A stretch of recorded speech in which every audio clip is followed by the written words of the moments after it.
Now. On 105.9 FM and streaming worldwide on the WMAL app. O'Connor and Company. It is 5:06 on O'Connor and Company on, well, what could very well be a historic Friday morning in your nation's capital, the 28th day of June. Where do we begin? I gotta tell you, there are days, Patrice, in this job where you know exactly what you're going to talk about the next morning, and yes, you do. You still don't know exactly how to approach it. That was last night, as we all shared an experience that we will not soon forget. Watching that debate, we'll explore all the various avenues of the state of our nation and the state of this presidential election all morning long. Also at 6:05, John Malcolm of the Heritage Foundation on the decision still pending with the Supreme Court. 6:35, Todd Bensman of Center for Immigration Studies talk about all of the discussions of the immigration and border last night. And at 8:05, our friend Matt Schlapp will give us his reaction to what we saw last night. It's Larry O'Connor. It's Patrice Onwuka. Give it to me, Patrice. I need it now more than ever. It's a Friday. Happy Friday, everybody. It certainly is a Friday. And in all sincerity, you know, I start every morning with a prayer. But for this show and for our ability to communicate properly and to be charitable and as a reflection of God as possible within the confines of the work that we do. And I don't know, we don't always, we're humans. We don't always get there. I don't always get there. If you're not praying for our nation right now, if you're not praying for our country after seeing what happened last night, and you are a praying type, you need to please add that prayer to your list if it's not already there. Because whatever trouble we are in right now as a nation that hopefully can be rectified through our exercise of our vote through the democratic process to choose our leaders in this incredible constitutional republic, whatever trouble that we've had, it was magnified last night. If there are enemies of our country, and there are enemies of our country who witnessed last night the performance of our current president of the United States, and they have any intention on doing harm to us or threatening our allies, I think their plans just got moved forward. Honestly, it was that bad last night. Every single discussion on CNN and MSNBC about Joe Biden's performance, if you want to call it that, on the debate stage last night, that revolved around, what do? We can't have him on the ticket because we'll lose the election. They're missing the bigger picture here. Not one person that I saw, at least in the post-debate coverage, and to be fair, Patrice, we have a pretty early wake-up call, so I wasn't watching too much of it, but everything that I saw in the immediate aftermath of that disastrous performance by Joe Biden, all of it had to do with, oh no, Donald Trump will win in November, and not one person stepped up and said, wait a second, November? What about tomorrow when the business of our nation needs to be taken over?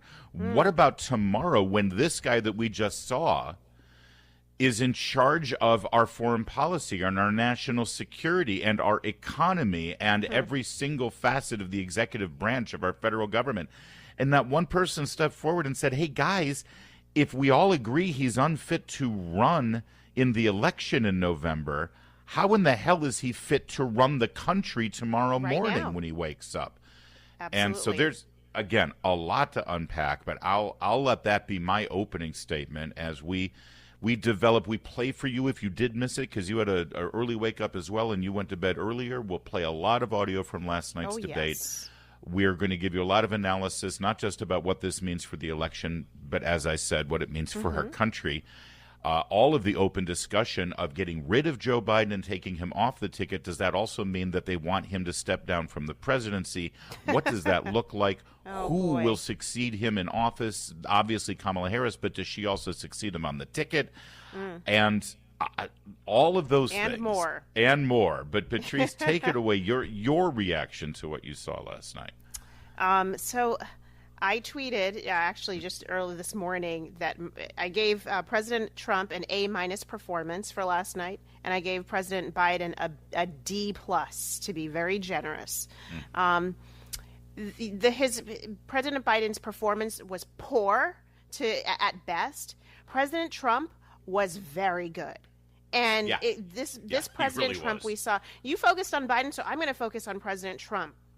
What we saw out of President Trump is, I think, what many conservatives who say, I love the Trump policies, I didn't always like the Trump behavior or the Trump delivery performance. Well, he delivered the kind of Trump performance you would want. At the start, he was extremely disciplined. Mm-hmm. He didn't get baited into following Biden down lines of attack that were personal. He, in fact, very much stayed on message, and his message was the border is on fire and every aspect of your life is being impacted because of the border policies, from economics all the way through public financing to public safety. So he was disciplined in his message, and frankly, he was disciplined in his response. He wasn't talking over Biden. I don't know. I think they said the mics were supposed to be muted, but he was getting his points across, and he would come back to lines of attack. And even more than that, he exposed many Americans who never watch unbiased media sources to information they had never heard yet, whether it was Nancy Pelosi taking credit for what happened on January 6th because she failed in her duties to ensure that there was enough police presence, National Guard being present there. He brought that up. He debunked the allegations about what he said on January 6th, what he did and did not do, and he talked about Charlottesville and explained that again they were lying. President Biden was lying about what he said. About there being fine people on both sides. So President Trump did three things very well, which is he was disciplined, he debunked and exposed and introduced, frankly, people to information they had not heard before. They have been lied to by the legacy media. And he brought it back to the top issue. I think he's actually moving the border to the top issue by bringing everything back to the border. That is the kind of President Trump that I think a lot of conservatives should be proud to get behind at this point. Well said. Well, so well said. That's such a great point that for everybody who says, I like Trump's policies, but I hate his approach, and I hate his attitude, and I hate his unpresidential behavior, and I hate his tweets and all those things. We had the mean tweets, mean tweets. If that is where you were, you got the President Trump you've been begging for last night. Yes, you did.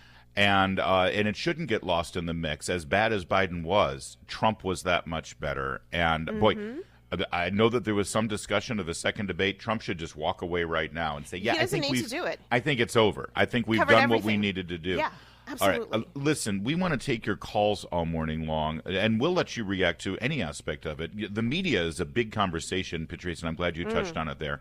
As you know, I always love to talk about the media's involvement in all of this, and we want to do that. If you want to talk about just the debate itself and what Biden said in his approach and his sound, we've got some audio for you that we'll play in just a moment. If you'd like to talk about what you think is going to happen next, there's a lot of speculation. We're not the only ones, but it was across the board. Not one person came out last night and said, listen, you guys have it all wrong. Biden knocked it out of the park. This wasn't even, Biden lost. It was, no, Biden cannot move forward.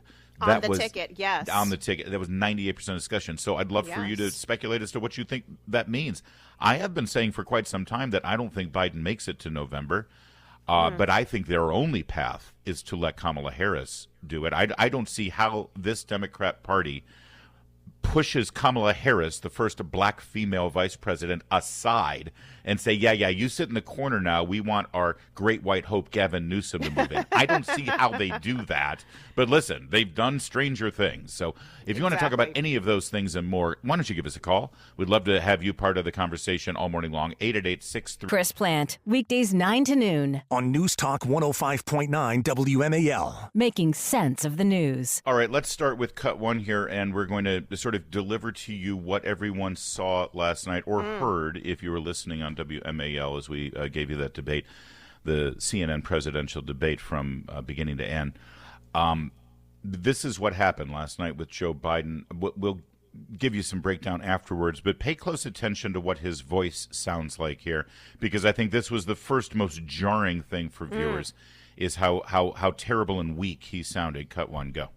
What do you say to voters who feel they are worse off under your presidency than they were under President Trump? We got to take a look at what I was left when I became president, what Mr. Trump left me. We had an economy that was in free fall. The pandemic was so badly handled. Many people were dying. All he said was, it's not that serious. Just inject a little bleach in your arm. You'll be all right. The economy collapsed. There were no jobs. Unemployment rate rose to 15%. It was terrible. And so what we had to do is try to put things back together again. And that's exactly what we began to do. We created 15,000 new jobs. We brought out the position where we have 800,000 new manufacturing jobs. But there's more to be done. There's more to be done. Working class people are still in trouble. I come from Scranton, Pennsylvania. I come of households where the kitchen table, if the things weren't able to be met during the month, it was a problem. Price of eggs, the price of gas, the price of housing, the price of a whole range of things. That's why I'm working so hard to make sure I deal with those problems. And we're going to make sure that we reduce the price of housing. We're going to make sure we build 2 million new units. We're going to make sure we cap rents. Now, let me, and I'm not overstating the case when I say that may have been Joe Biden's best moment of the debate. It was. It really was. And it was bad. First of all, and of course, you heard the lies, and even CNN fact-checked him on the lies of injecting bleach. And, Trump said the pandemic wasn't that. To say that Donald Trump didn't do anything during the pandemic except inject bleach in your arms is just such an outright blatant lie. But he's so used to lying. Now, we were told 45 minutes into the debate, Patrice, people started the one damage control you did hear from Democrats was, oh, he's got a cold. He's got a cold. Joe Biden has a cold. That was not a cold. No, a cold doesn't make you freeze mid-sentence like you were lost in space. Yeah. By the way, and I've been saying this for a while, whenever he does public appearances, and you were talking about how he did a public appearance afterwards, they did this rally, and he seemed better, right? Where we discussed that a little earlier. They always give him a hand mic, like a karaoke mic that he has right in front of his mouth. And they crank the levels on that. We're in the sound business. We're in the microphone broadcast. So we know what you can do with a microphone. They crank the volume on that mic that they hand him up so loud, and it makes his voice sound much stronger than it really is. That's why even when he's delivering remarks at a podium with microphones on the podium, they usually give him a hand mic anyway. Do you ever wonder why they do that? This is why they do that.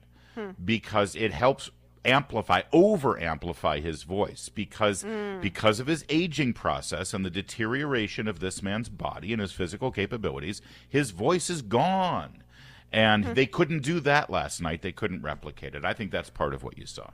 Well, and even before that, when it was time for him to walk out on stage, it was so obvious. You had a feeble man who could barely walk across the stage. His face was ghastly white, pale, and I mean, listen, I'm a black woman, you're a white guy, you're lighter than I am, but he was like Casper the Ghost white. So there was something obviously very wrong with him. And then while he was walking, you were hearing these very weird sounds. I turned to my husband and said, "What is wrong with him?" And my husband is like, "Well, wait, what is wrong with Joe tonight?"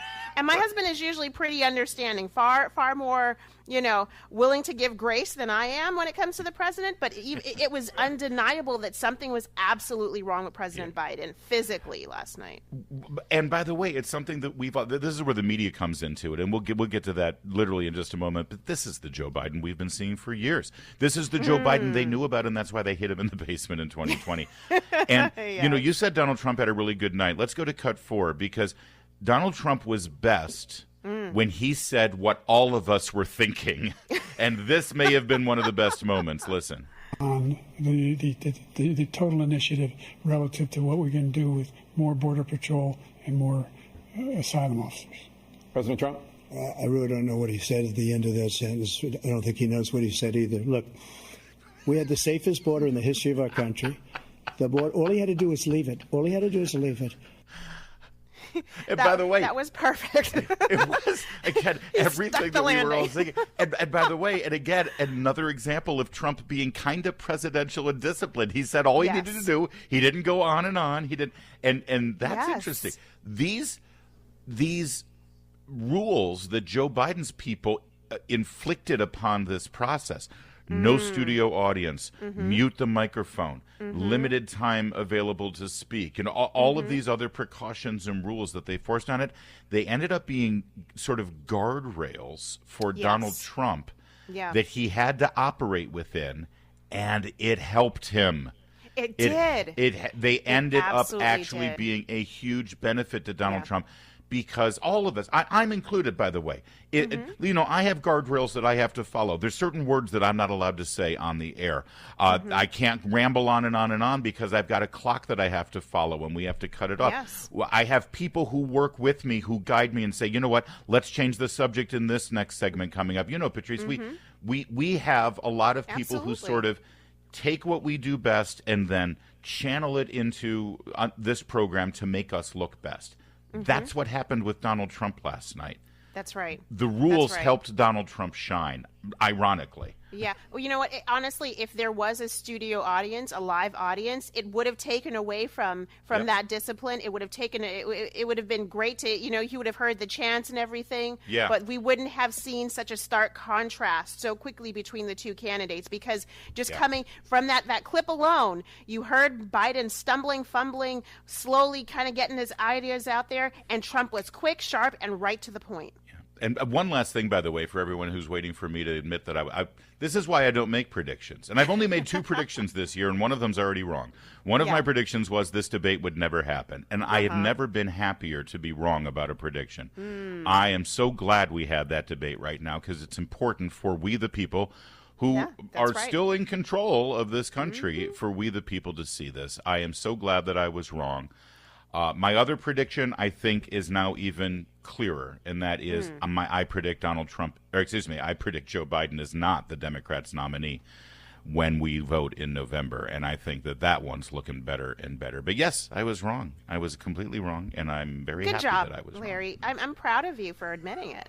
Thank you. No, I'm just saying a lot of radio hosts are megalomaniacs. They would never admit that they're wrong. They would just say they would come up with a one-liner. But you admitted, I was wrong.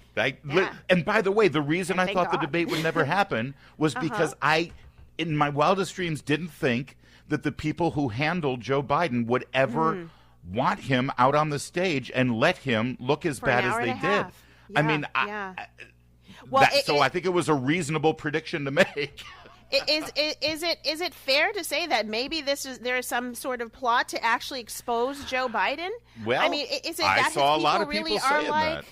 We actually do need to get him out, but we will pull on that thread a little as well as the morning is ahead of us, and we'd love for you to chime in too at 888-630 WMAL. It is now 5:25. Now on 105.9 FM and streaming worldwide on the WMAL app. O'Connor and Company. 5:36 on this post-debate Friday, and we got you covered all across the board. You're going to hear lots of audio from the debate last night. We're also going to take your calls all morning long at 888-630-9625. At 6:05, John Malcolm Heritage Foundation on the Supreme Court decisions we have yet to receive.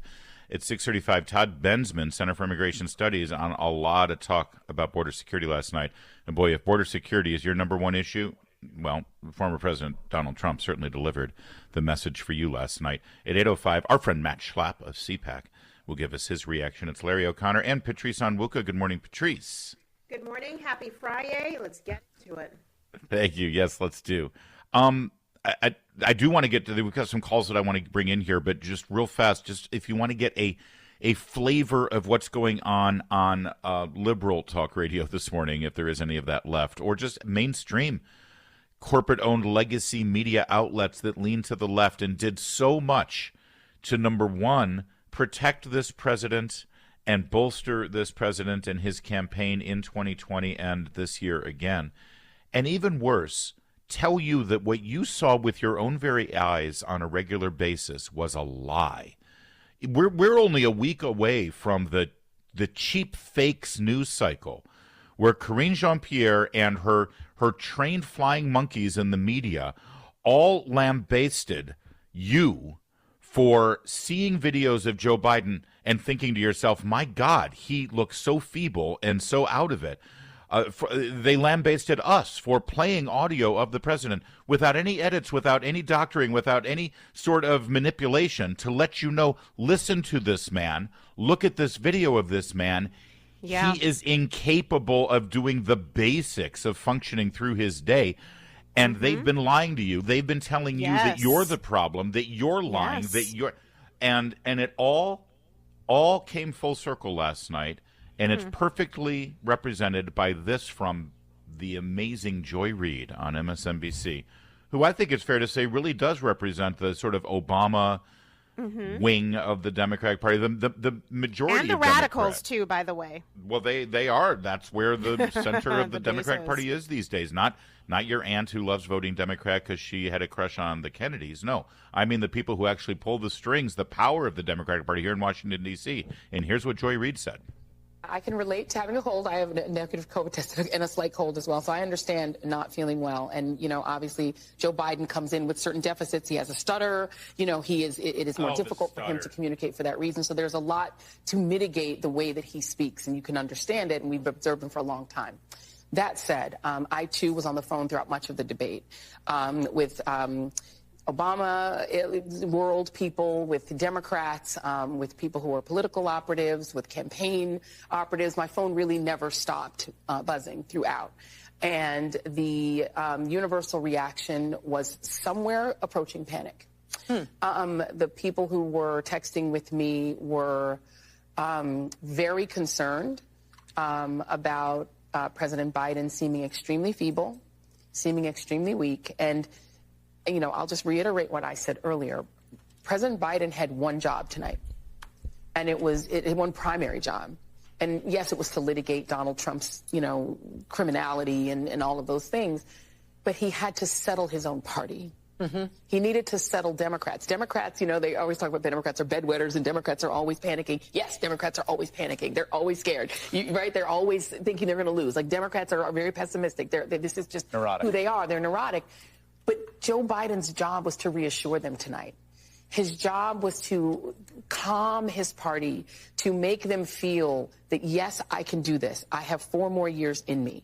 I have the ability and the stamina and the strength to do 4 more years. He did not do that. He did the opposite of that. He made them more panicked. The people who were texting me were even more panicked. They actually expected it to be better than it was. And now they're in I won't say a full-fledged panic, but it's getting there. Let's just be clear here. The panic that she's talking about has to do with losing the election to Donald Trump. Yes. I was panicked last night, too. I was panicked not about 4 more years. I was panicked about 4 more days with this man who has, so many of our children's fate in his hands by being the commander-in-chief of our military. But, Patrice, that what you just heard from Joy Reid was echoed everywhere. And we see it echoed in the New York Times this morning as every single opinion piece. I'll read you the headlines real fast. This is the New York Times this morning. Tom Friedman, President Biden is my friend. He must bow out of the race. Frank Bruni, Biden cannot go on like this. Patrick Healy, top Democrats on Biden's debate. Bad to worse. Emperor has no clothes. Don't ask. That's the New York Times this morning. That's what Democrats are talking about. Well, you know what? I think these people who are now so freaked out, they should be looking at all of their colleagues, all of their friends, all of the members of Congress, all of the governors, all of the political talking heads who over the past, I would just keep it to 6 months, have said, "Oh, I've been around President Biden. He is sharp. He's energetic. He's on his game." They have come on television and said, "Oh, I don't know what you're talking about. President Biden, he's never been stronger. He is on top of it, and we are proud to see him run for president." So all of those talking heads, governors, elected officials need to come back now and say, "Okay, what is the truth?" That's right. Well said. And by the one other thing, U.S. Attorney Robert Hur, who chose not to bring criminal charges against Joe Biden because he said that he was so unfit by his provider. He was slammed. He was lambasted. Destroyed. He was, where does he go to get his reputation back? Because he, sir, has been validated by what he wrote. And Merrick Garland released those tapes of that deposition. All right, your call's coming up next. In fact, specifically, Patricia in D.C. and Sam in Alexandria. We'll get to you immediately. Russ in Winchester, we'll try to get to you as well. It's 5:40. All right, we are covering last night's debate, the fallout, the reaction from the media, the reaction from Democrats, the reaction from Trump world, and, of course, as always, most importantly, your reaction. And we'll begin with Patricia in the district. You're first up here. Good morning, Patricia. Your reaction to what you saw last night? Well, I've thought he was cosmically messed up for a long time. But based on the 25th Amendment, he's not mentally capable of being president. So is anything he's done, at least recently, signed into law or done, is it even legal? And as far as Kamala Harris taking over, she's lied about his condition, too. So it wouldn't be right for her to become president. And I'll let you speak.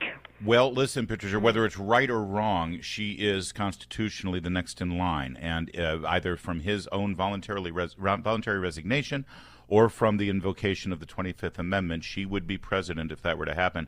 And to answer your question, it doesn't matter whether he's mentally incapacitated or not. Anything that he has done through his office up until this point is 100% legal. And unless Congress calls it into question, and Congress does something to overturn his actions, but it would take an act of Congress to do so. But Patrice, you've heard from Biden world this morning, I guess, that they say he's not going anywhere, right? Yeah, I've heard a couple of people, Bakari Sellers, who is a frequent CNN guest, as well as Donna Brazile, who is a former DNC chairwoman. Remember, she slipped the Clinton campaign, debate questions, and she was kicked out. But they're holding on. They're saying he's their guy, stop the bedwetting and the pearl clutching, and they just have some work to do. So I don't know what have work to do means, but there's some who are still saying let's not swap Joe out yet. Have some work to do. Let's just, again, this is a good moment to remind everyone. The Joe Biden that everyone saw yesterday has been sequestered for over a week. That's right. He has done nothing. He has not responded to crises around the world. He has not responded to crises here at home. He has not been seen or heard from. He has been hidden away at Camp David, doing nothing but focusing on giving the best performance of his life last night, and that was the result. So I don't know what more they can work on. Sam in Alexandria. Sam, my friend, good to talk with you. Thanks for joining us. Hey, good morning. Good to talk to you guys as well. In a word, brutal. You know, within 1 or 2 minutes, I'm like, oh my gosh, this is sad, quite honestly. And I think former President Trump really did a good job in remaining disciplined and focused. I did think he slipped up one time. I texted my daughter. I said, "Did I hear what I just heard?" And she says, "Yes." He called him Brandon. I almost died. I don't know if you thought that. I don't think that was an accident. Yeah, I saw that too. All right, thank you, Sam. Thank you so much, Good Sam. to talk with you. Yeah, it was brutal. And you know, by the way, real fast, everyone's giving kudos to Tapper and Bash. You know, well, they were really good. Everyone said they were going to be biased, and they were. I want to say, I think the format served that as well. But I also want to say, I think that Casey Hunt's unprofessional behavior earlier this week, throwing the Trump spokesman off her show, and you know, you can't say anything mean about. I think that inadvertently sort of forced Jake Tapper and Dana Bash to be that much more disciplined.